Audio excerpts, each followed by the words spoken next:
Welcome back to the Off the Ball podcast. I'm your host, Clay Tillman, and on today's episode, we are going to be breaking down the Cowboys for Steelers game from last night, and we're also going to be going through a little preview of tonight's game of the Chiefs versus the New Orleans Saints. Let's begin with last night's game.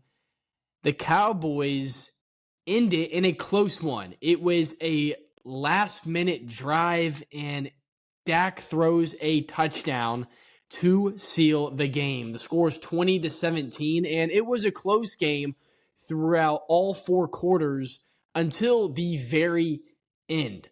A little bit of the Cowboys box score. Dak Prescott was 29 for 42, threw for 352 yards, was great through the air, had two touchdowns, but threw two interceptions, and one of them was very ugly. Also, Jalen Tolbert, 7 receptions, 87 yards, and 1 touchdown. And then Rico Dowdle, their running back, really stepped in last night, had 2 receptions for 27 yards and 1 touchdown. Did good on both ends, receiving and running the ball. There were some very key injuries for the Cowboys coming into this game. They were beat up defensively, and it seemed like it was going to be a struggle. Also, offensively, Brandon Cooks, one of their wide receivers, was out with a knee injury.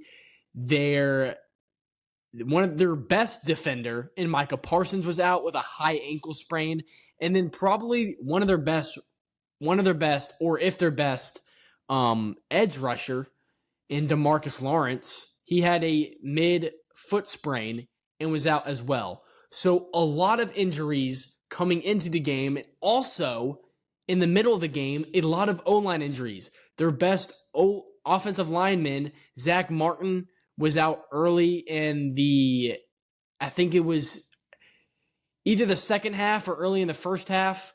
But he was out as well. So there was a lot of problems and speculation as if their run game would be even successful in the second half, or when Zach Martin did get hurt after that, would their run game be any good? And it ended up being really, really good because Rico Dowdle, man, this guy comes out of nowhere. He had 20 carries, 87 yards, and he did a fantastic job for the role that he's played. He hasn't been an absolute star. He isn't really their number one guy when it comes to running the ball, but he had a fantastic game, receiving and running it in this game.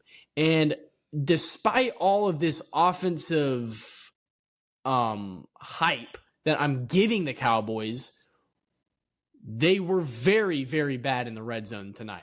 3 points. They only scored 3 points in the 4 red zone trips they had. Only 3 points. So they were very unsuccessful and inconsistent when it came to getting to the red zone. Dak did very well through the air in this game, but when it came to getting to the 20-yard line and further on, they weren't very successful. And overall, Dak threw 2 picks, had 3 turnovers. One of them was a fumble. And one of his picks was just very, very bad. And this season has been very interesting for the Cowboys. They come in 2-2. And it's just been a really back and forth type of season for them. They just got done losing 2 in a row. And they just haven't looked like like last year. The way they were able to carry themselves through the regular season. Obviously, they did not end well last year in the playoffs. They did not expect to be such an early to go home early. But it's what we've seen from the Cowboys in the last 20 years. They really haven't been a postseason team. It's really just been their regular season dominance. Dak Prescott is a counterpart in that. He has definitely taken a part in the success they've had in the regular season. Dak Prescott was second in MVP voting last season because of how well he did in the regular season. CeeDee Lamb, their best receiver. And they had Tony Pollard last year, who was a great running back, was a Pro Bowler 2 years ago. So they had their weapons and they had the chance to be a Super Bowl contender. Now, every year, the Cowboys always say it's our year, but this year has been a little bit different. It really hasn't been their year in general, especially when we're talking about playoffs. Eagles obviously are a number one thought when it comes to their division and them winning the title of their division. And this year, it's between the Eagles and then, in my opinion, it's almost the Commanders. They have been an absolute truck and dominant on the offensive spectrum. Jalen Daniels has been an outstanding rookie this season, looking like a veteran. He's a Lamar Jackson 2.0. He has a Terry McLaurin as his wide receiver 1. Austin Eckler. He's just been looking shifty in the way he's been playing ball. He's looking fantastic, and he's really turned the table for the Commanders. And now I believe the Commanders are a high threat in their division. And from what I have through week 5, we're now in week 5. So far, it seems like the Commanders have a higher probability of being that wild card team. Or even if the Eagles continue to fall short of their glory and how good they are offensively and defensively, and A.J. Brown being hurt and a lot of coaching issues going on in Philadelphia, dude, the Commanders could be that number one team. They could lock that division. I think they have a probable chance of doing it. But it used to just be Cowboys, Eagles, Cowboys, Eagles, Cowboys, Eagles, back and forth. But now you bring in the Commanders, who are looking like a legitimate threat. And with the Cowboys this season, it's really been a down year so far through week 5. CeeDee Lamb in the second half, it was literally nothing. He had 5 receptions for 62 yards in the first half. In the second half, he was literally a ghost. He was invisible. Despite that, they were consistently getting the ball through the air, but that is their number one receiver.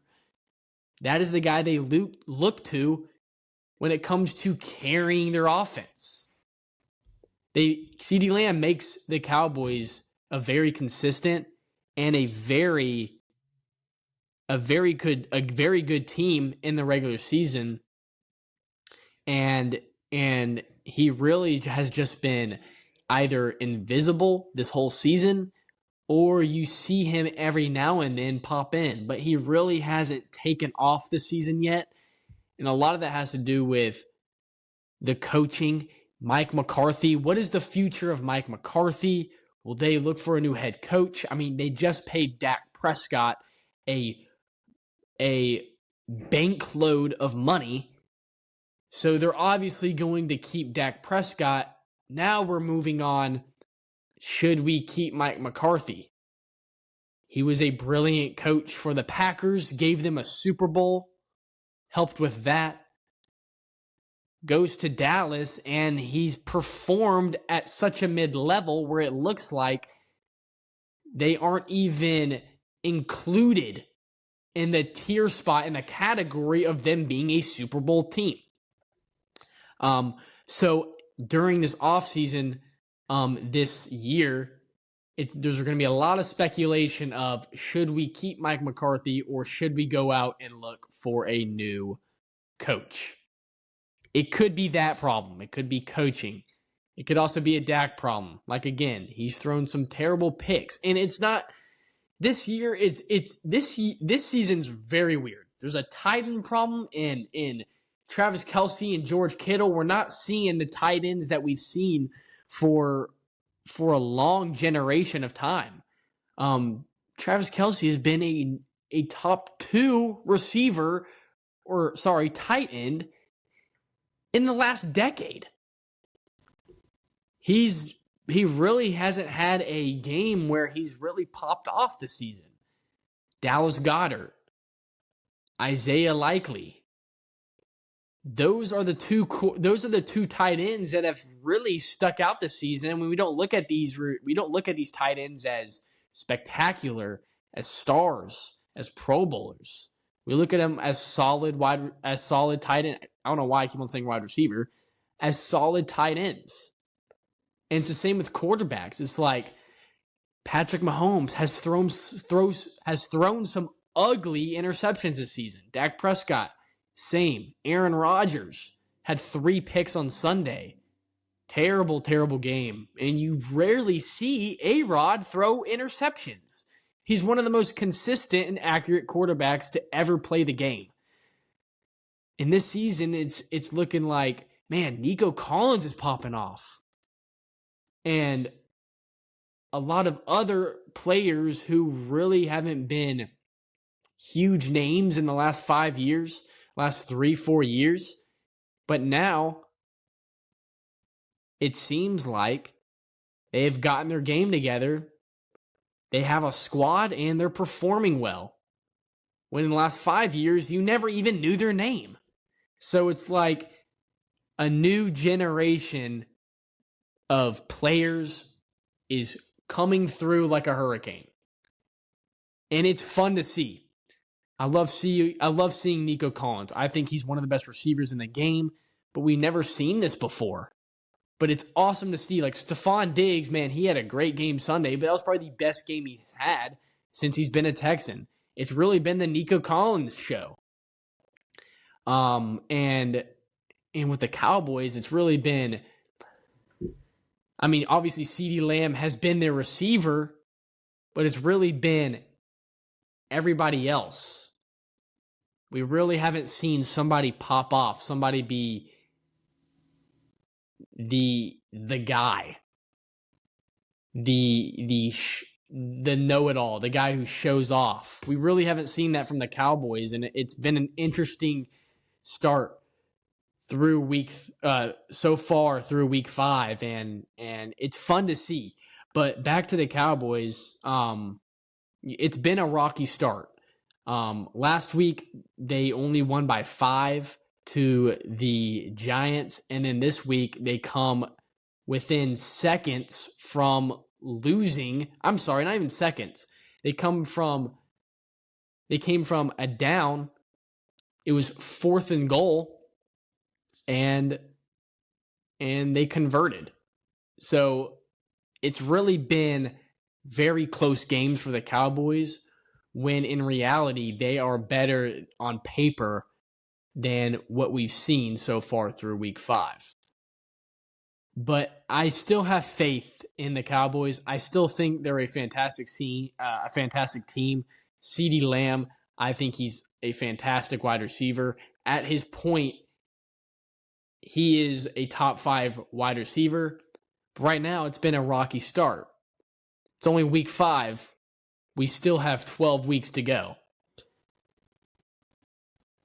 But, again, I'm loving the Commanders. They are fun to watch. Jane Daniels is a fun quarterback to watch on live television.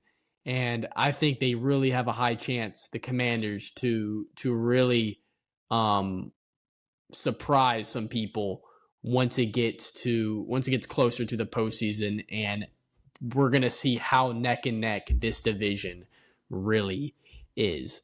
But moving on to the Steelers, I really want to hit on the Steelers in last night's game.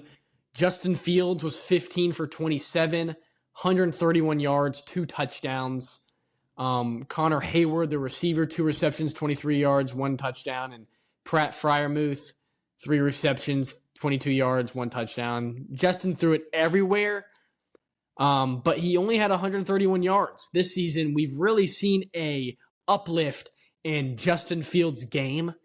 He has been their guy so far through week 5. They started 3-0, but now They're on a 2-game losing streak.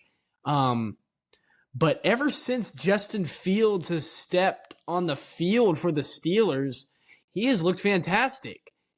The Bears have obviously failed Justin Fields and what his career could have been in the 2 first seasons he was there. But now it really seems like he potentially has a home. Now, he is their backup. Don't forget, Russell Wilson is technically still their starter, even though Justin Fields has performed at a very high level and consistent level to arguably be their number one quarterback. But during this game, I saw a heavy lack in an offensive rhythm from the Steelers. One, they went up against a beat up Cowboys defense, and they really couldn't perform. 5 of their 10 drives ended in punts. There was many 3-and-outs happening during this game, and from the 2 turnovers, not much was done by the Steelers offense. They couldn't keep up with what the Steelers defense gave them. They handed them off 3 turnovers. And they really couldn't answer from any of those. It was a lack of offense, and it didn't seem like Justin Fields had that much confidence, even though he went up against a beat-up defense in the Cowboys, but the confidence was just not there. And from this game, now that they've lost 2 games in a row, once Russell Wilson comes back and is healthy, a lot of questions are going to have to be answered. One, is Russell Wilson that much better than Justin Fields?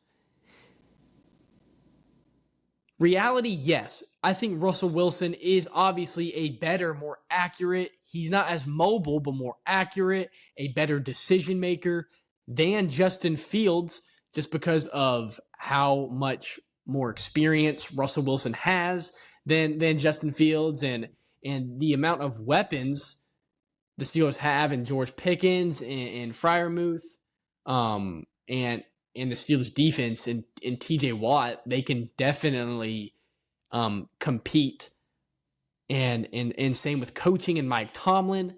They are a playoff team, but once Russell Wilson comes back, how much better will he be than what Justin Fields has already given the Steelers? He gave them a 3-0 start. They're on a 2-game streak decline, or 2 losing streak decline, but how much more can Russell Wilson really give the Steelers? Russell Wilson is entering an old stage of his career. He's on his 3rd team. Didn't pan out in Denver as a lot of people thought he would. Moving on to a new team, gets injured, comes back. He's going to be a little rusty. Justin Fields is a lot much more younger than Russell Wilson, and is in his prime. So how much will Russell Wilson give back to the Steelers? I don't know. That's a question to be asked. It's the same with how much more will Russell Wilson help the Steelers that Fields hasn't already done. Like I said, Fields has given them a 3-2 start. Will Russell Wilson take them to a playoff series? Possibly. It's because the thing is, you have Mike Tomlin as your coach. Mike Tomlin brought his team to the playoffs last season with Mason Rudolph and Kenny Pickett. Solid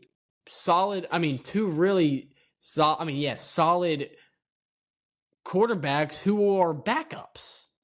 Overall backup quarterbacks. But he himself, Mike Tomlin, brought them to the playoffs. And I know they didn't go that far, but still, Mike Tomlin has been consistent his whole career when it comes to playoff series and getting into the postseason. So, can Russell Wilson really help with that?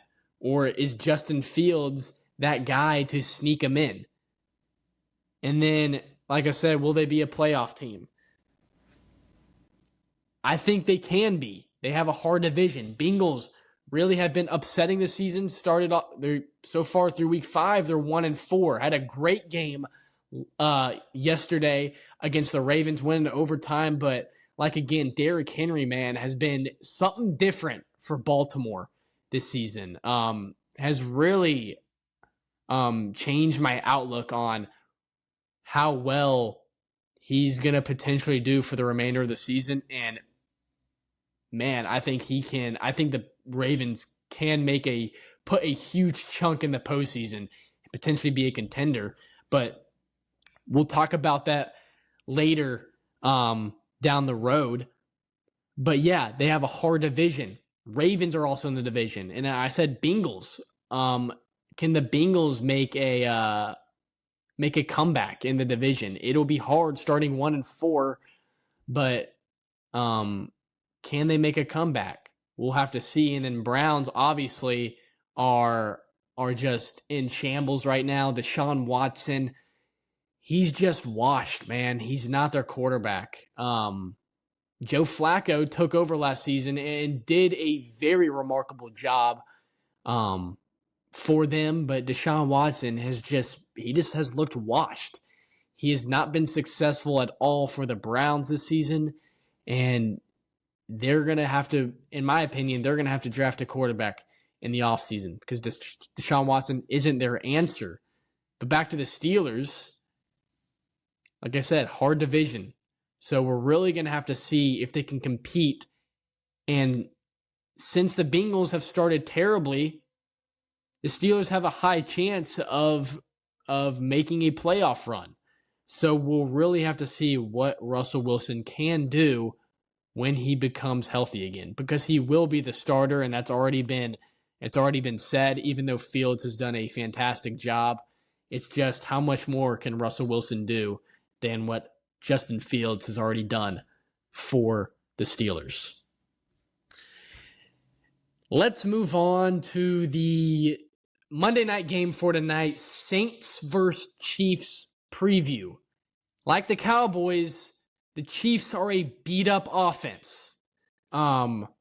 Isaiah Pacheco, a fibula injury, probably their best running back on their team. Rashee Rice has had a heck of a season so far. He got a knee injury. He's a potential, before his injury, he was a potential Pro Bowler. This is his breakout season. He has been their wide receiver 1 so far, and his injury really hurts the Chiefs' offense. Number one, it's because Travis Kelce has been a ghost on their team. He really hasn't found much of a breakout this season yet. And at the beginning of the season, I said, don't be surprised if Travis Kelce isn't a top 5 tight end. Now, through week 5, I'm going to say this again. Don't be surprised if Travis Kelce isn't a top 10 tight end. Now, that might be a bit of a stretch because I believe Travis Kelce is a top 10 tight end right now, but he just hasn't looked like himself. This is one of his worst seasons, probably since he first got in the league. He is getting old. And he just hasn't been himself overall. So Rashee Rice has been that guy to lead them offensively, other than Patrick Mahomes, lead them offensively on the receiving end. And then Marquise Brown, Hollywood Brown, shoulder injury, one of their wide receivers as well. And then their other running back, Clyde Edwards-Helaire, illness, won't be playing. So a lot of injuries coming from the Chiefs, but it's not much of a worry. Kareem Hunt will be playing. Xavier Worthy, their rookie, I think he's going to have an exceptional game tonight. He will be getting a lot of touches, a lot of receptions, potentially in tonight's game. He'll probably unless Travis Kelce can find his can find his motive and step on the gas pedal, Xavier Worthy will be their wide receiver 1 in this game. And overall in this game, Chiefs have a -5.5 spread. They should hit the spread. One, because of Patrick Mahomes. Patrick Mahomes has been one of the most accurate quarterbacks his whole career. He's a multi-Super Bowl champion, multi-MVP, but his throwing angles are incredible, and he has an incredible arm strength. I'm simply just going over rhetorical and obvious facts right here. Patrick Mahomes is a stud. He's been a stud his whole career. This is nothing new. We've seen this his whole career. Patrick Mahomes can get things done. He can carry an offense. He can carry his Chiefs team, even though they might not have the weapons they've had prior to all these injuries. But right now, Patrick Mahomes is kind of in a slump season. 11th in passing yards. Now, that could obviously go up after this game. It definitely will. And he's 5th in passing touchdowns. That could go up as well. But Patrick Mahomes has made some sloppy passes that have ended in turnovers. Very sloppy passes, and we really haven't seen that from him until this season. And then, like I said, Kareem Hunt will be playing in tonight's game. He was a great Brown. Was a great player from the Browns. His vision is really good, and he's a great pass catcher. I think he'll get some receptions this game, and I believe and I can see Patrick Mahomes giving him the ball on some out of pocket on the run passes. And then, like I said, Xavier Worthy. More opportunities in this game. Rashee Rice out. We don't know anything about Travis Kelce and what he can do this season, so Xavier Worthy is somebody to look for. I think he'll get a lot more reps in this game and a lot more opportunities to receive the ball. His speed and his vertical threat are unbelievable. Through week 5, he has shown that. I haven't watched much of the Chiefs this season.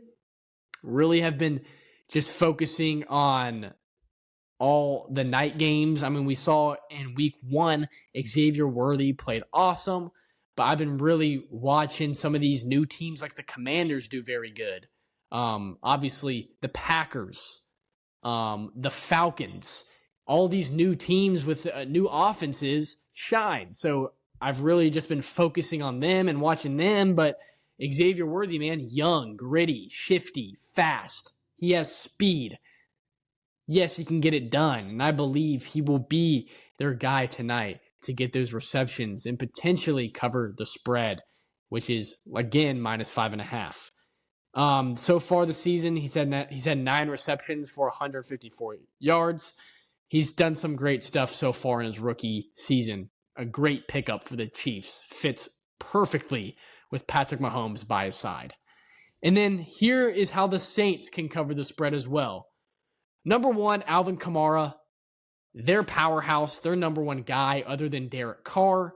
He has been a monster this season, Alvin Kamara. He's one of the best running backs in the league. He's tied 2nd for carries. He's had 80 carries so far this season. 4th in rushing yards, 362 of those. And he's tied 1st for rushing touchdowns. I believe with Derrick Henry. I might be wrong, but Derrick Henry has also been a machine when it comes down to getting touchdowns, and Alvin Kamara has been that his whole career. I believe he's the number 1.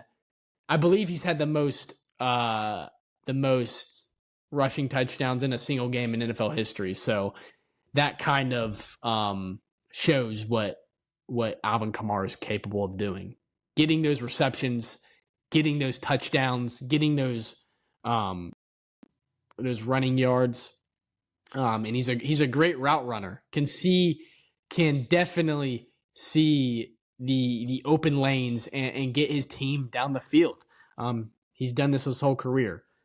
So man can move the chains, and I believe he'll do it in this game as well. And then also Chris Olave. I think he's a very solid wide receiver for the the Saints. One, Michael Thomas has been injured. He has not been their guy for years now. I haven't seen Michael Thomas play in forever, since 2019 or something like that. But Chris Olave now is their guy. He's a great route runner. He's going to be able to have a many breakaways. He can break away from the defense to get wide open passes. He's been playing great. 20 receptions, 265 yards, 1 touchdown. He's in need of a breakout game, and I believe he can do it in this game potentially. Now, that is the end of the preview for tonight's game. And man, I've been wanting to talk about this for about 24 hours, or even less than that, 12 hours, I'd say. Something happened at MTSU last night, and it's a little thing called the PledgeBowl. Sigma Chi is back-to-back. They have brought the trophy home again. Let's go. Sigma Chi won last night in the PledgeBowl. I just wanted to bring in this segment. It may be irrelevant to many listeners right now, but we are back-to-back champs. We won last year. We won this year in a flag football tournament against other fraternities. But man, we laid it down on the turf last night. Sigma Pi, SAE. Man, it looked like we just attached leashes to them and took them out to the dog park to run around.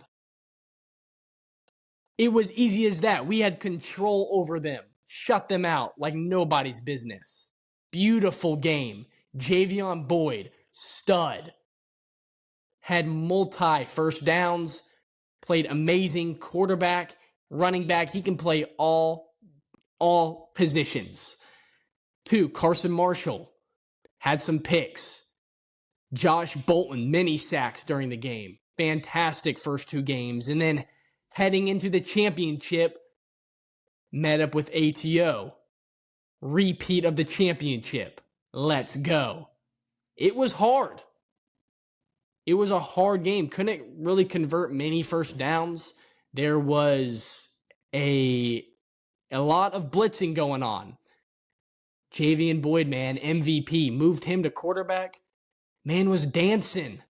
He was dancing on the defenders. Made him look embarrassing. Man, the ATO defenders looked like babies grabbing for candy in a convenience store. They were reaching and they were grabbing thin air. Nothing was happening. We win by 2 touchdowns and we bring the trophy home. But that's a little segment I wanted to kind of just tell y'all. Won the Pledge Bowl. Let's go. Back-to-back champs. Bring it here next year. We'll do it again. I bet that.